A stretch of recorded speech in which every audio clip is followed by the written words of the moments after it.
In this video, I'm going to show you how I bake and fill a 12-inch cake.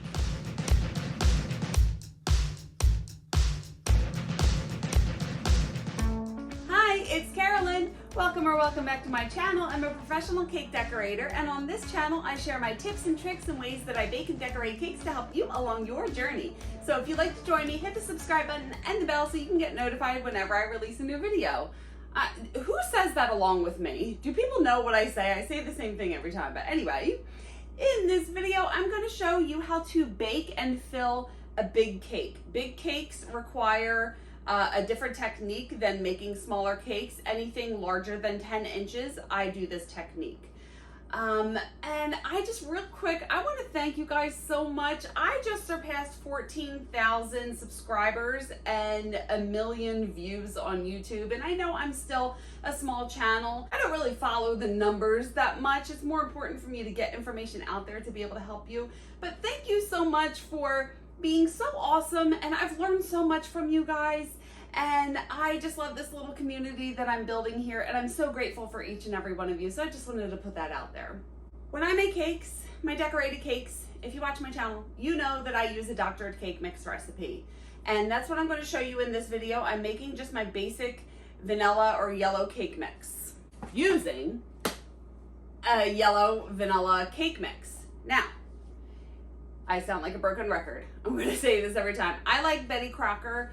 I have used Duncan Hines and Pillsbury and other brands. I just personally like Betty Crocker, but you can use any cake mix brand that you want. And also this recipe goes for any flavor. So you can use any brand, any flavor, as long as you use a 15.25 ounce box of cake mix. Now, again, I'm going to sound like a broken record. Pretend there's no recipe on the back. Just pretend this is a box cake mix. It doesn't even tell you what to do with it. I'm going to tell you the ingredients to put in here because we're not putting in butter and sugar. I mean, we are putting in sugar. We're not putting in butter and oil.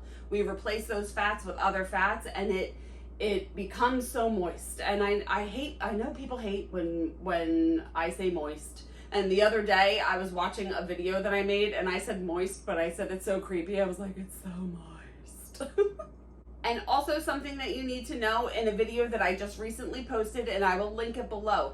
For one 12-inch cake pan, I'm going to need 1 1/3 of this recipe. So I posted a video not too long ago on how I modify the recipes so I can do 1 1/3, 1 2/3, you know, or just 1/3 of the recipe. I show you how to break the recipes down, and I'm going to link that below because I don't want this video to be too long. Okay? I've talked enough. I hope you're still around if you want to see what I do. Let's get into the video. All right, to start, I am preheating my oven to 325. I usually bake at 350, but with these larger cakes, I bring it down to 325. Anything over 10 inches, so 11 inches and up, bake at 325. I have a 12-inch cake pan here. This is a Fat Daddy-O's pan. I just love their pans. They're thicker, and I just feel like they're better than some other brands. Right here, I have some pan grease. I have a video on how I make this recipe. It's just flour, Crisco, and oil mixed together, and it helps release the cake immediately from the pan. I have a pastry brush, and I'm just going to put on a thin coating on the whole thing, so down on the bottom and up the sides. All right, now if you've seen my other videos, you know that I bake and I put a flour nail or a heating core in the middle of all of my cakes. With the bigger cakes, I actually use 5 of them. I can link these below. And I'm just gonna put a little bit of the pan grease on the part of the nail that's gonna face the cake, and then just put it upside down right in the middle. Now I have 4 more over here. What's going to happen is that this metal is going to heat, and it's going to bake the cake from the inside, and then the pan will bake the cake from the outside and the bottom. So I'm just going to take the other 4 nails and get some grease on it, and I'm going to place them in equal distance around the other nail. I don't want it too close to the edge. And good, and now we can prepare the cake batter. So I don't want this video to be super long. I am gonna link my videos with my recipes in detail. I also have a video on how to save cake batter, and it's going to show you how you don't have to use the entire contents. We can break up the recipe to save some ingredients. So I'm going to do 1 1/3 recipe of this cake box. So I'm going to add the entire box of mix and then 1/3 of another bag. This box is 432 grams. I want to divide this by 3 because I'm only using 1/3 of the box. So 432 divided by 3 is 144 grams. I have a scale here. I'm going to put a bowl on here, set it to 0. And there over here is a button that says unit, and you can keep pressing unit until you get to grams. I'm going to add 144 grams to this bowl. Now I have 1 bag and 1/3. I'm doing 1 1/3 of this recipe to fill 1 12-inch pan that is 2 inches high. So I'm going to add the entire bag plus the 144 grams, 1 1/3 of the recipe, plus 1 1/3 cups of granulated sugar, 1 1/3 cups of all-purpose flour. I'm going to mix this on a low speed for about 20 seconds until it's all incorporated together. Then I have 1 1/3 cup of whole full-fat milk. I'm going to add that to the bowl as it is mixing on low.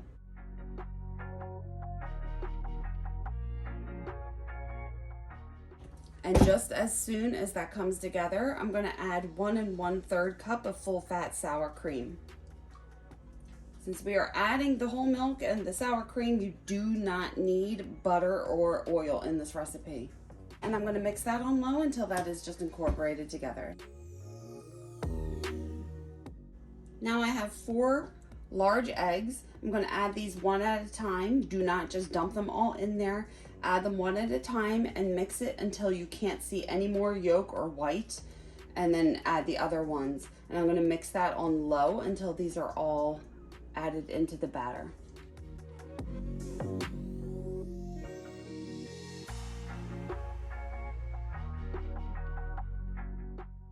Then if you've seen any of my videos, you know I'm obsessed with Wilton clear vanilla extract. I eyeball it. You could do 4 teaspoons of, why can't I talk? You could do 4 teaspoons of the extract. I'm just going to do a little bloop in there. Just mix that until that is incorporated into the batter. And now, since I don't use a scraper blade, I have to scrape down the sides and the bottom. If you have a scraper blade, you do not have to do this. I don't like scraper blades anymore. So I'm scraping the side and the bottom. And now I am going to mix this on a medium high speed. This mixer goes up to a 10. I'm going to put it on a 6. This is a doctored cake mix recipe. When you have a cake mix, you must beat air into it. That's what helps the cake rise. If you're baking from scratch, you do not want to do this. It's a completely different process. So I'm going to put this on a number 6 out of 10 for 90 seconds to 2 minutes.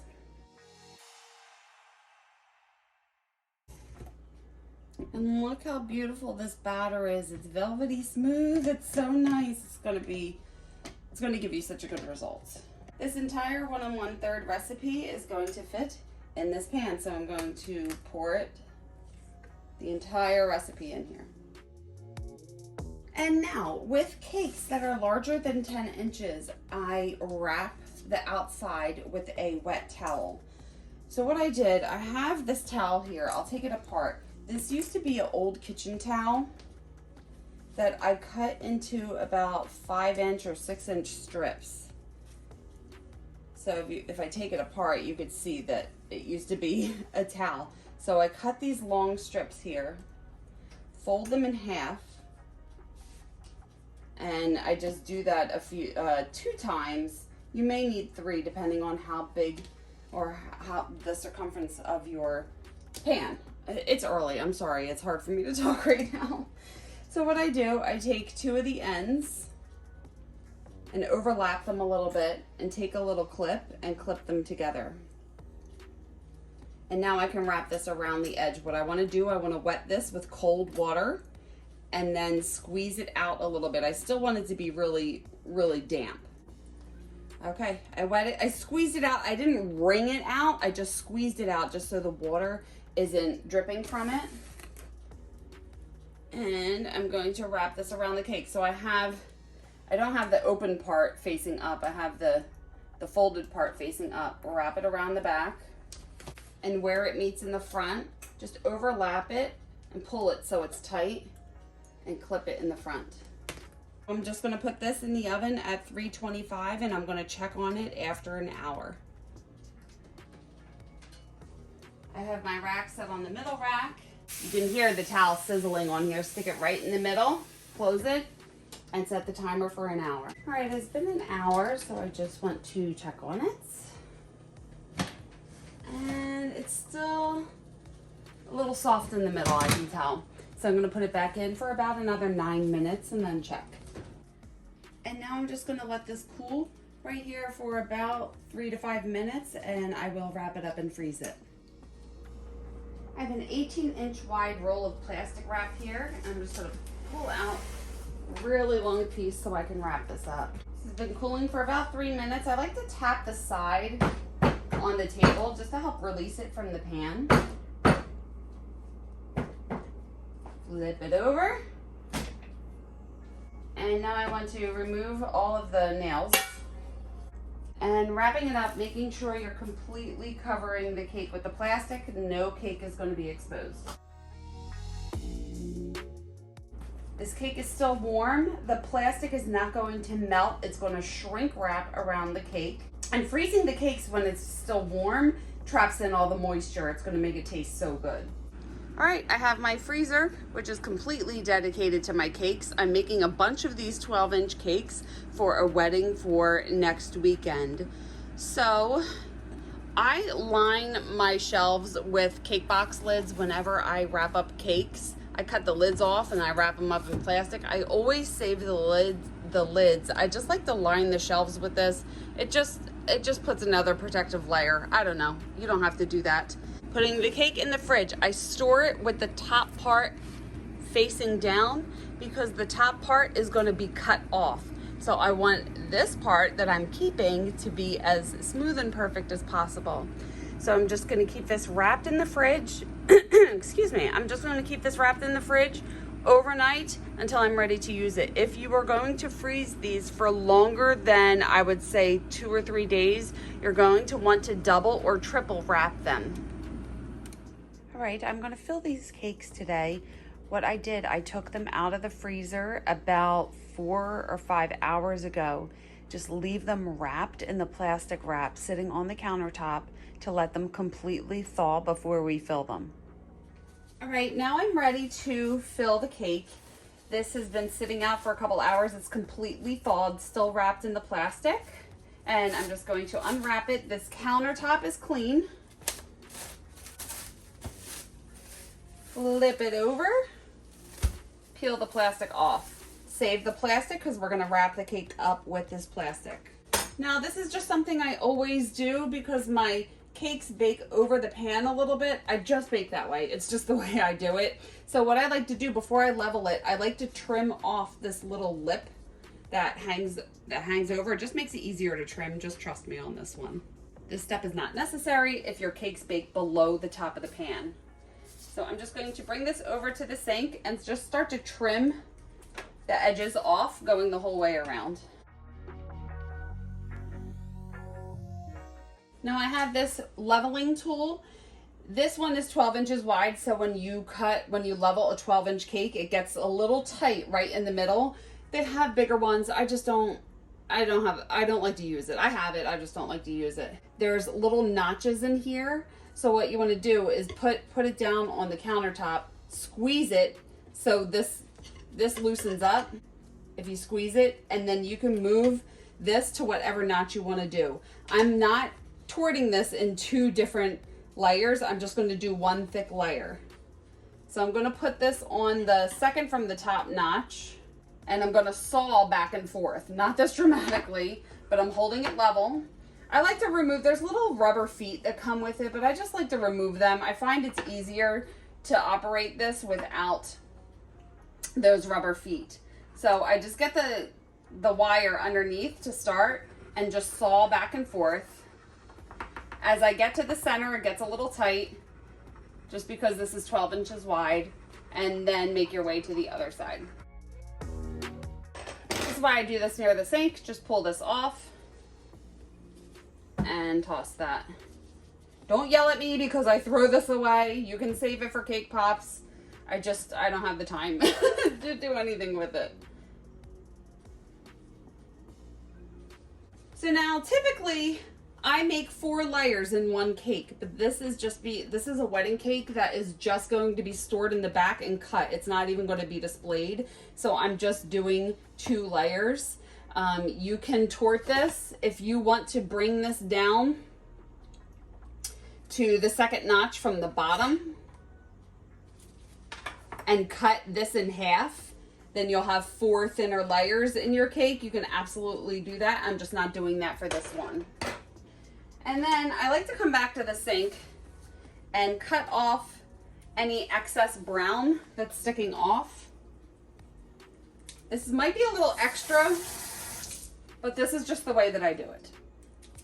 With my smaller cakes, I can hold it over the sink and spray with the simple syrup, but because it's a bigger cake, I can't do that.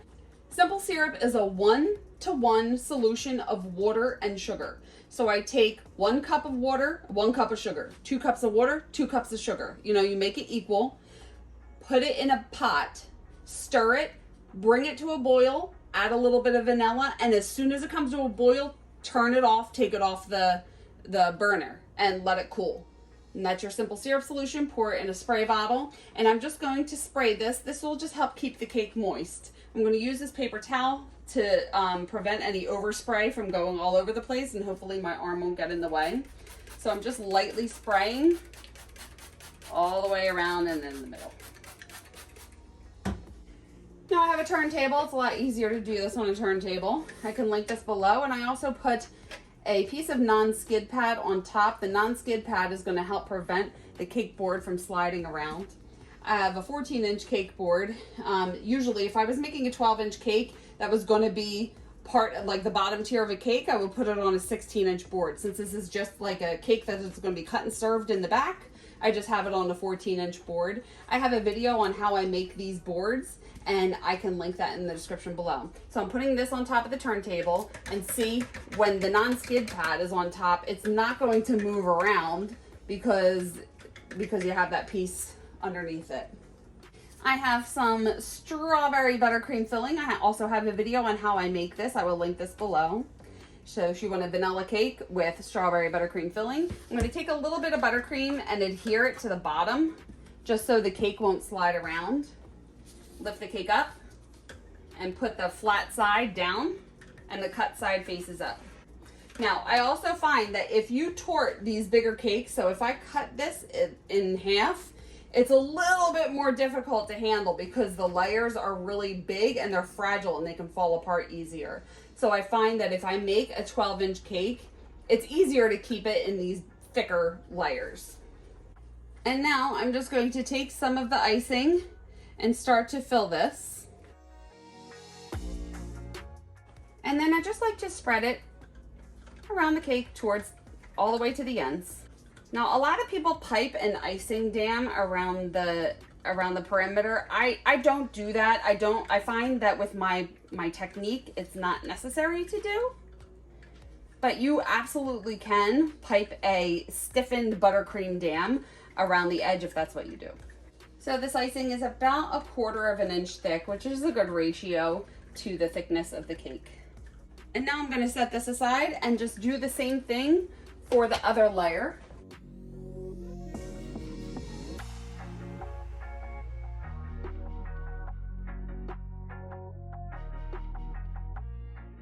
And now I'm going to lift this up, flip it over, center it, and put it back down on top. And I also like to spray the top with a little bit of the simple syrup as well, just protecting the overspill with a paper towel. Now I just want to take a little more icing, and I'm going to basically spackle this shut. So just filling in the open areas. And then once that's done, I'm just gonna take my spatula and do another once over, just scraping off all of the excess. Now I'm gonna get the 2 pieces of plastic that the cakes were wrapped in and wrap this cake up. So I'm gonna do half on one side. Make sure you get it all the way down to the bottom and that it comes all the way around. So you wanna make sure there's no cake exposed as you wrap this up. Good, there's no cake exposed at the bottom. And I'm going to let this sit out at room temperature overnight before I ice it. So the layers are gonna be able to settle before I ice it. So you do not have to put this back in the refrigerator. If you have a perishable filling, something that's gonna go bad, then you will have to refrigerate it, but I don't use perishable fillings, so I don't have to refrigerate my cakes before I ice them. So here you go. Here is the 12-inch cake, filled, wrapped, and settling before I go to ice it. This cake, I think I said this in the video, it is just going to be put in the kitchen in the back, and it's going to be cut and served. It's not going to be on display. So I'm not doing anything special with the cake board. However, if I were to put this as a bottom tier on a cake, I would put it on a 16-inch board. Don't drop it, don't drop it, don't drop it. Right? So there's going to be a lot more room on either side. I wouldn't have it on this 14-inch board. I just put it on the 16-inch board. Now, I don't want to make this video super long. I have videos showing you how I ice cakes and how I fill or how I stack them and all that, and I can link all of that below. But just remember that when you are making big cakes like this, it is different. You have to reduce the temperature in the oven, and you also have to have more heating cores and wrap the outside, and it's just a whole process. I usually don't make cakes this big. I used to, but I just really stick with smaller cakes right now. So basically, I'm just filling the cake pan about a half to three-quarter of the way full. I would say three-quarter of the way full. But again, I'm going to link that video that has, actually, I'll put the cake batter saver chart below, and I break down how much cake batter I break down how much of the cake batter I need to make certain size cakes. So just watch the video. It's early. I have to go teach yoga soon, and I'm trying to get my intro and outro done so I can get this video together for you. But anyway, if you have any other techniques on how you make bigger cakes like this, I'd love to know. So if you could leave it in the comments, or if you have any other questions, leave them below and I will get back to you as well. And if you want to, you can follow me on social media. I'm on Instagram and Facebook, and I have my website, and I will link everything below as well. And if you want to stick around, you can watch these videos next and hit the subscribe button and the bell if you haven't already. Please like this video if you liked it and got something out of it. It really helps me out. Thank you so much for watching. I appreciate you guys so much, and I will see you on the next one. Bye.